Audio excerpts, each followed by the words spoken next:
ತೂಕ ಕಮ್ಮಿ ಮಾಡೋರು ಬೆಳಗಿನ ಉಪಹಾರ ತಿನ್ಬೇಕಾ ತಿನ್ಬಾರ್ದ, ಇದೊಂದು ದೊಡ್ಡ ಡಿಬೇಟ್. ತುಂಬಾ ಜನ ಇದ್ರ ಬಗ್ಗೆ ಒಂದು ಕನ್ಫ್ಯೂಷನ್ ಇರ್ಬೋದು, ಅಥವಾ ನಂಗೆ ಹಲವಾರು ಪ್ರಶ್ನೆಗಳು ಬರ್ತಾನೆ ಇರುತ್ತೆ. ಅಥವಾ ತುಂಬಾ ಜನ ಹೇಳ್ತಾರೆ ನಾನು ಬ್ರೇಕ್ಫಾಸ್ಟ್ ಸ್ಕಿಪ್ ಮಾಡ್ತೀನಿ, ಬೇರೆದೆಲ್ಲ ನಾನು ಆರಾಮಾಗಿ ಡಯಟಿಂಗ್ ಮಾಡ್ಬೋದು. ಅಥವಾ ಇನ್ನೂ ಕೆಲವರಿಗೆ ಹೆಂಗಿರುತ್ತೆ ಅಂತಂದ್ರೆ, ಡಯಟಿಂಗ್ ಅಂತಂದ್ರೆ ಯಾವುದೋ ಒಂದು ಮೀಲನ್ನ ತಿಂದೇ ಇರೋಂಥದ್ದು, ಒಂದು ಉದಾಹರಣೆಗೆ ಇವಾಗ ಬೆಳಗಿನ ಉಪಹಾರ ತಿಂದೇ ಇರೋಂಥದ್ದು, ಅಥವಾ ರಾತ್ರಿ ಊಟ ಬಿಡೋಂಥದ್ದು, ಇವುಗಳನ್ನೆಲ್ಲ ಒಂಥರ ಬೇರೆ ಬೇರೆ ಫಾರ್ಮ್ಯಾಟ್ಗಳನ್ನ ಅಥವಾ ಫಾರ್ಮ್ಯಾಟ್ಗಳ ಬಗ್ಗೆ ನಮಗೆ ಕ್ವೆಶ್ಚನ್ಸ್ಗಳು ಬರ್ತಾ ಇರೋಂಥದ್ದು. ಸೊ ಇವತ್ತು ವೆಯ್ಟ್ ಲಾಸ್ ಮಾಡೋರು ಬ್ರೇಕ್ಫಾಸ್ಟ್ ತಿನ್ಬೇಕಾ ತಿನ್ಬಾರ್ದ ಬಗ್ಗೆ ನಾವು ಡಿಸ್ಕಸ್ ಮಾಡ್ಲಿಕ್ಕಿದ್ದೇವೆ. ಜನರಲ್ ರೂಲ್, ಪ್ರತಿಯೊಂದನ್ನು ನಾವು ಹೇಳ್ತೀವಿ ಒಂದು ಜೆನೆಟಿಕ್ ಮೇಲೆ ಡಿಸೈಡ್ ಆಗೋಂಥದ್ದು. ಸೊ ನಾವು ನ್ಯೂಟ್ರಿಷನ್ ಅಲ್ಲಿ ಜೆನೆಟಿಕ್ ಟೆಸ್ಟ್ ಮಾಡ್ತೀವಿ, ಅಲ್ಲಿ ಗೊತ್ತಾಗತ್ತೆ ನಿಮ್ಮ ಬಾಡಿಗೆ ತುಂಬಾ ಫಾಸ್ಟಿಂಗ್ ಮಾಡಕ್ ಸಾಧ್ಯ ಇದೆಯೋ ಇಲ್ವೋ ಅಂತ. ಸೊ ಕೇವಲ ಸ್ನ್ಯಾಕಿಂಗ್ ಬಿಹೇವಿಯರ್ ಅಂತ ಚೆಕ್ ಮಾಡೋಂಥದ್ದು. ಸೊ ಸ್ನ್ಯಾಕಿಂಗ್ ಬಿಹೇವಿಯರ್ ಇದ್ದಾಗ ಏನಾಗುತ್ತೆ, ದೇಹಕ್ಕೆ ಜಾಸ್ತಿ ಹೊತ್ತು ಉಪವಾಸ ಮಾಡೋ ಶಕ್ತಿ ಇರಲ್ಲ. ಯಾವುದೋ ಒಂದಿಷ್ಟು ದಿವಸ ಮನಸ್ಸಿನ ಮೇಲೆ ಮನಸ್ಸು ತುಂಬಾ ದೃಢವಾಗಿ ಇಟ್ಕೊಂಡು ನಾವು ಫಾಸ್ಟಿಂಗ್ ಮಾಡೋದು ಬೇರೆ. ಆದ್ರೆ ನಮ್ಮ ದೇಹದ ಪ್ರಕೃತಿಗೆ ಅನುಗುಣವಾಗಿ ನಾವು ಆಹಾರ ಸ್ವೀಕರಿಸಬೇಕು ಅಂತ ನಾವು ಹೇಳಂತದ್ದು. ಸೊ ಇಲ್ಲಿ ಬೆಳಗಿನ ಉಪಹಾರನು ನಿಮ್ಮ ಪ್ರಕೃತಿ ಮೇಲೆ ಡಿಸೈಡ್ ಮಾಡೋಂಥದ್ದು. ನಿಮ್ಮ ಬಾಡಿಯಲ್ಲಿ ಹೇಗೆ ಸಾಧ್ಯ ಇದೆಯಾ, ಸಾಧ್ಯತೆಗಳನ್ನ ನೋಡ್ಬೇಕಾಗಿರೋಂಥದ್ದು. ಜಸ್ಟ್ ಇಲ್ಲ ನನಗೆ ತೂಕ ಇಳಿಸ್ಬೇಕು, ನಾನು ಬೆಳಗಿನ ತಿಂಡಿ ತಿನ್ನಲ್ಲ, ರಾತ್ರಿ ಊಟ ಬಿಟ್ಬಿಡ್ತೀನಿ, ಈ ತರ ಮಾಡಿದ್ರೆ ವರ್ಕ್ ಆಗಲ್ಲ. ಸೊ ಕೆಲವರಿಗೆ ವರ್ಕ್ ಆಗುತ್ತೆ, ಕೆಲವರಿಗೆ ವರ್ಕ್ ಆಗಲ್ಲ. ಅದಕ್ಕೇನೆ ಈಗ ನಿಮ್ಮ ಫ್ರೆಂಡ್ ಅವರು ಇಲ್ಲ ನಾನು ಬೆಳಗಿನ ತಿಂಡಿನೇ ತಿಂತಾ ಇಲ್ಲ, ಮಧ್ಯಾಹ್ನದ ಊಟ ಮಾಡ್ತೀನಿ, ರಾತ್ರಿ ಊಟ ಮಾಡ್ತೀನಿ, ಬಟ್ ನಾನು ತೂಕ ಕಮ್ಮಿ ಆಗ್ತಾ ಇದ್ದೀನಿ, ಅದೇ ನೀವು ಪ್ಯಾಟರ್ನ್ ಫಾಲೋ ಮಾಡಿದ್ರೆ ನಿಮಗೆ ರಿಸಲ್ಟ್ ಸಿಕ್ಕೇ ಬಿಡತ್ತೆ ಅಂತ ಹೇಳಕ್ ಬರಲ್ಲ. ಯಾಕೆಂತಂದ್ರೆ ಅದು ಇಂಡಿವಿಜುವಲಿಸ್ಟಿಕ್, ಆ ಪ್ರಕೃತಿ ಮೇಲೆ ಡಿಸೈಡ್ ಆಗೋಂಥದ್ದು. ಸೊ ಹೇಗೆ ಇದನ್ನ ಡಿಸೈಡ್ ಮಾಡ್ತೀವಿ? ಒಂದು ಜೆನೆಟಿಕ್ ಟೆಸ್ಟ್.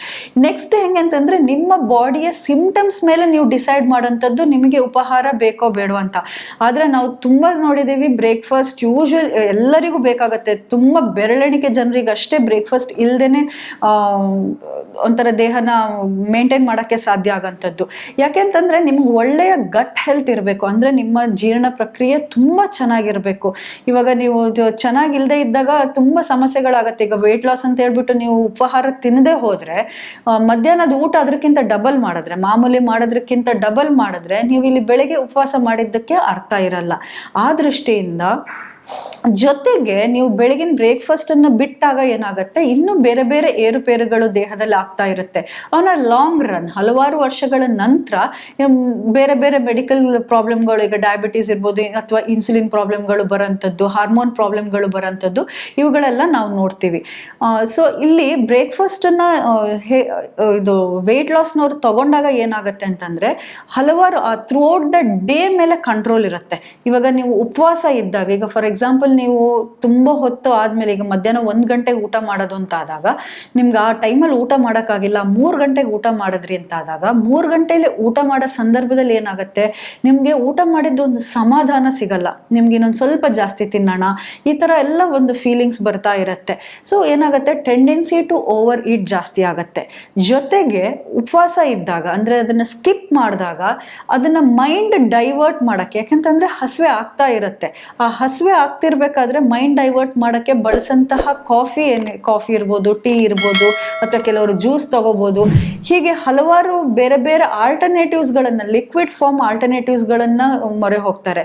ಅಲ್ಲಿ ಕೆಲವೊಂದು ದೇಹಕ್ಕೆ ಹಾನಿಕಾರಕವಾಗಿರ್ಬೋದು. ಈಗ ಜ್ಯೂಸ್ ಅಂತ ತಗೊಂಡಾಗ ಅಲ್ಲಿರಂತಹ ಶುಗರ್ಸ್ ಗಳು ಇರ್ಬೋದು, ಅಥವಾ ನಾರಿನಾಂಶ ಇಲ್ಲದೆ ಶುಗರ್ ಸ್ಪೈಕ್ ಆಗೋಂಥದ್ದು ಇರ್ಬೋದು. ಇನ್ನು ಕಾಫಿ ಖಾಲಿ ಹೊಟ್ಟೆಲಿ, ಅಂದ್ರೆ ಹಸಿದ ಹೊಟ್ಟೆಲಿ ಕಾಫಿ ಕುಡಿದಾಗ ಕೆಲವರಿಗೆ ಅಸಿಡಿಟಿ ಆಗೋಂಥದ್ದು, ಹೀಗೆ ಹಲವಾರು ಬೇರೆ ಬೇರೆ ಸಮಸ್ಯೆಗಳು ಶುರುವಾಗೋ ಸಾಧ್ಯತೆಗಳಿರುತ್ತೆ. ಪ್ಲಸ್ ಇಮೋಷ್ನಲಿ ಅದು ಇಂಪ್ಯಾಕ್ಟ್ ಆಗೋಕ್ಕೆ ಶುರುವಾಗುತ್ತೆ. ಸೊ ಇಮೋಷ್ನಲಿ ಏನಾಗುತ್ತೆ ಅಂತಂದ್ರೆ, ಒಂಥರ ಸಿಟ್ಟು ಬರೋಂಥದ್ದು, ಈ ತರ ಇಮೋಷ್ನಲಿ ಲೋ ಆದಾಗ ಇಮೋಷ್ನಲ್ ಈಟಿಂಗ್ ಅಂತ ಇನ್ನೊಂದು. ತುಂಬಾ ಸ್ಟ್ರೆಸ್ ಆದಾಗ್ಲೂ, ನಾವು ಈಗ ತುಂಬಾ ಬೇಜಾರಾದಾಗ್ಲೂ ತಿನ್ನಕ್ ಹೋಗ್ತೀವಿ, ತುಂಬಾ ಖುಷಿ ಆದಾಗ್ಲೂ ನಮ್ಗೆ ಪಾರ್ಟಿಗೆ ಹೋಗೋಣ ಅಂತ. ಹೀಗೆ ನಮ್ಮ ಇಮೋಷನ್ಸ್ ಫುಡ್ಡಿಗೂ ಸಂಬಂಧ ಇರೋಂಥದ್ದು. ಬ್ರೇಕ್ಫಾಸ್ಟ್ ಸ್ಕಿಪ್ ಆದಾಗ ಇಮೋಷ್ನಲಿ ಲೋ ಆಗೋದು ತುಂಬಾ ನಾವು ನೋಡಿದೀವಿ. ಸೊ ಹೀಗೆ ಇದನ್ನೆಲ್ಲ ಅಗೇನ್ ಇಮೋಷ್ನಲಿ ಲೋ ಆದಾಗ ಏನಾಗುತ್ತೆ, ಓವರ್ ಈಟಿಂಗ್ ಆಗೋಂಥದ್ದು.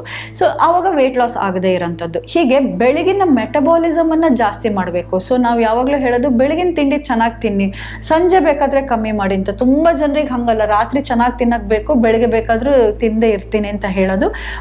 ಇದು ಆ್ಯಕ್ಚುಲಿ ದೇಹಕ್ಕೆ ಒಳ್ಳೆಯದಲ್ಲ. ಯಾಕೆಂತಂದರೆ ದೇಹದಲ್ಲಿ ಬೆಳಗಿನ ಟೈಮಲ್ಲಿ ನಮ್ಮ ದೇಹದ ಪ್ರಕ್ರಿಯೆ, ಜೀರ್ಣ ಪ್ರಕ್ರಿಯೆ, ಮೆಟಬಾಲಿಸಮ್ ಜಾಸ್ತಿ ಇರುತ್ತೆ. ನಾವು ಏನು ಕೊಟ್ರೂ ದೇಹ ಜೀರ್ಣ ಮಾಡ್ಕೊಳಕ್ಕೆ ಸಾಧ್ಯ ಇರುತ್ತೆ. ಸಂಜೆ ಆಗ್ತಿದ್ದಂಗೆ ಕಮ್ಮಿ ಆಗ್ತಾ ಬರೋದು, ಆವಾಗ ನಾವು ಆಹಾರನ ಕಮ್ಮಿ ಮಾಡಬೇಕಾಗಿರೋಂಥದ್ದು.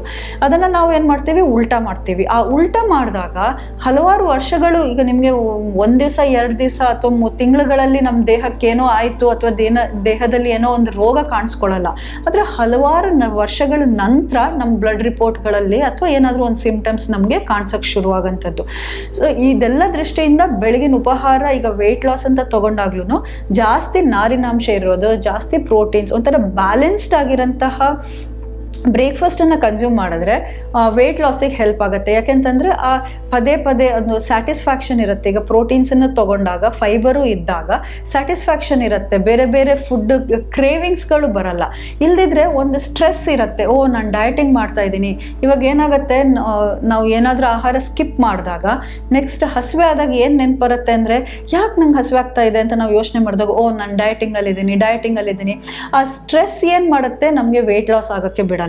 ಸೊ ನಾವು ಯಾವುದೇ ಕಂಡೀಷನಲ್ಲಿ ಈಗ ವೆಯ್ಟ್ ಲಾಸಿಗೆ ಬಂದ್ರೂ ಯಾಕೆ ವೆಯ್ಟ್ ಜಾಸ್ತಿ ಆಯಿತು ಅಂತ ನಾವು ಗಮನಿಸಬೇಕು. ಯಾವ ಲೈಫ್ ಸ್ಟೈಲ್ ಆಕ್ಟಿವಿಟಿ ಕಮ್ಮಿ ಆಗಿ, ನಾವು ಫುಡ್ಡಿಂದ ಯಾಕಾಗಿ ಜಾಸ್ತಿ ಆಯಿತು ಅಂತ ನೋಡಬೇಕು. ಈ ಥರ ಕ್ರೇವಿಂಗ್ಸ್ಗಳಿಂದ, ರಾಂಗ್ ಹ್ಯಾಬಿಟ್ಸ್ಗಳಿಂದ ಅಂತ ನೋಡ್ಕೊಳ್ಬೇಕು. ಇಲ್ಲಿ ಕೆಲವೊಂದ್ಸಲ ಇಮೋಷ್ನಲ್ ಈಟಿಂಗ್ ಎಲ್ಲ ಇದ್ದಾಗ ಈ ಥರ ಬ್ರೇಕ್ಫಾಸ್ಟನ್ನು ಕನ್ಸ್ಯೂಮ್ ಮಾಡೋದ್ರಿಂದ ಏನಾಗುತ್ತೆ, ಅವುಗಳನ್ನೆಲ್ಲ ನಾವು ತಡೆಗಟ್ಬೋದು. ಈಗ ಕ್ರೇವಿಂಗ್ಸ್ ಬರೋಂಥದ್ದು, ಅಥವಾ ಕೆಲವರಿಗೆ ಇನ್ ಬಿಟ್ವೀನ್ ಚಾಕ್ಲೇಟ್ಸ್ ತಿನ್ನಲೇಬೇಕು ಅಂತ ಆಗೋದು, ಇದೆಲ್ಲ ಶುಗರ್ ಡಿಪ್ಪಿಂದ ಕೆಲವೊಂದ್ಸಲಿ ಆಗೋಂಥದ್ದು, ಅಥವಾ ಮೆಗ್ನೀಷಿಯಂ ಡಿಫಿಷಿಯನ್ಸಿ. ಸೊ ಇದನ್ನು ಗಮನಿಸ್ಕೊಂಡು ಅದಕ್ಕನುಗುಣವಾಗಿ ಬ್ರೇಕ್ಫಾಸ್ಟ್ ಅಲ್ಲಿ, ಈಗ ಕೆಲವರಿಗೆ ಇರುತ್ತೆ ಒಂಥರ ಇಡ್ಲಿ ದೋಸೆ ತಿಂದರೆ ನನಗೆ ಕಂಟ್ರೋಲ್ ಇರಲ್ಲ, ಇಲ್ಲ ನನಗೆ ಬೇರೆನೋ ಓಟ್ಸ್ ಥರದ್ದೆಲ್ಲ ತಿಂದರೆ ನನಗೆ ಬೆಟರ್ ಕಂಟ್ರೋಲ್, ಈ ಥರ ಎಲ್ಲ ಕೆಲವೊಂದ್ಸರಿ ಸೈಕಲಾಜಿಕಲ್ ಥಿಂಗ್ಸು ಇರುತ್ತೆ. ಬಟ್ ಯಾವುದೇ ಆದ್ರೂ ಬ್ಯಾಲೆನ್ಸ್ಡ್ ಆಗಿರೋಂತಹ ಬ್ರೇಕ್ಫಾಸ್ಟ್ ಸ್ವೀಕರಿಸೋದು ತುಂಬ ಇಂಪಾರ್ಟೆಂಟ್. ಅದು ಇಡ್ಲಿ ದೋಸೆನೇ ಆಗಬೇಕು ಅಂತಿಲ್ಲ, ಅಥವಾ ಇಡ್ಲಿ ದೋಸೆನೂ ತಿನ್ಬೋದು. ಅದರಲ್ಲಿ ಏನು, ಈಗ ತುಂಬ ಜನ ವೆಯ್ಟ್ ಲಾಸ್ ಅಂದ ತಕ್ಷಣ ಏನು ಯೋಚನೆ ಮಾಡ್ತಾರೆ ಅಂತಂದರೆ, ಅಡ್ವರ್ಟೈಸ್ಮೆಂಟ್ಸ್ಗಳಲ್ಲೆಲ್ಲ ನೋಡ್ದಂಗೆ ಬರೀ ಓಟ್ಸ್ ತಿನ್ನಬೇಕು ಅಥವಾ ಕಾರ್ನ್ಫ್ಲೇಕ್ಸ್ ತಿನ್ನೋಂಥದ್ದು, ಅದರಿಂದ ಮಾತ್ರ ವೆಯ್ಟ್ ಲಾಸ್ ಆಗೋಕ್ಕೆ ಸಾಧ್ಯ ಅಂತ. ಖಂಡಿತವಾಗ್ಲೂ ಇಲ್ಲ. ನಮ್ಮ ಎಸ್ಪೆಷಲಿ ದಕ್ಷಿಣ ಭಾರತದ ಎಲ್ಲ ತಿಂಡಿಗಳು, ನಮ್ಮದು ಇಡ್ಲಿ, ದೋಸೆ, ಅಥವಾ ನಾವು ಏನು ಪಡ್ಡು ಮಾಡ್ತೀವಿ, ಇದು ಅಕ್ಕಿ ರೊಟ್ಟಿಗಳು, ರಾಗಿ ರೊಟ್ಟಿ, ಇವುಗಳಿಂದೆಲ್ಲ ಖಂಡಿತವಾಗ್ಲೂ ವೆಯ್ಟ್ ಲಾಸ್ ಆಗಕ್ಕೆ ಸಾಧ್ಯ ಇದೆ. ಆದರೆ ಅದನ್ನು ಯಾವುದ್ರ ಜೊತೆಲಿ ಕಂಬೈನ್ ಮಾಡ್ತೀವಿ, ಎಷ್ಟು ತಿಂತೀವಿ ಅಂತ ಹೇಳೋದು ತುಂಬ ಇಂಪಾರ್ಟೆಂಟ್ ಆಗೋಂಥದ್ದು. ಒಂದು ಬ್ಯಾಲೆನ್ಸ್ಡ್ ಆಗಿರೋಂತಹ ಬ್ರೇಕ್ಫಾಸ್ಟ್ ಸ್ವೀಕರಿಸಿದ್ರೆ ನಮ್ಮ ಥ್ರೂಔಟ್ ದ ಡೇ ನಮಗೊಂದು ಕಂಟ್ರೋಲ್ ಇರುತ್ತೆ ನಮ್ಮ ಆಹಾರದ ಬಗ್ಗೆ. ಈಗ ನಾವು ಮಧ್ಯಾಹ್ನ ಊಟ, ರಾತ್ರಿ ಊಟದ ಮೇಲೆ ಹಿಡಿತ ಸಾಧಿಸಬೇಕು ಅಂದರೆ, ಕ್ವಾಂಟಿಟಿ ಮೇಲೆ ನಮ್ಮ ದೇಹಕ್ಕೆ ಬೇಕಾಗಷ್ಟು ಸ್ವೀಕರಿಸಬೇಕು ಅಂತಾದರೆ ಬೆಳಗಿನ ಉಪಹಾರ ಸ್ವೀಕರಿಸೋದು ತುಂಬ ಇಂಪಾರ್ಟೆಂಟ್ ಆಗಿರುತ್ತೆ. ಹೀಗೆ ಒಂದು balanced meal, quality wise and quantity wise breakfast ತಿಂದಾಗ ನಮ್ಮ ಆರೋಗ್ಯನ ಚೆನ್ನಾಗಿ ಕಾಪಾಡಿಕೊಂಡು ವೆಯ್ಟ್ ಲಾಸ್ ಆಗೋಕ್ಕೆ ಸಾಧ್ಯ ಇದೆ.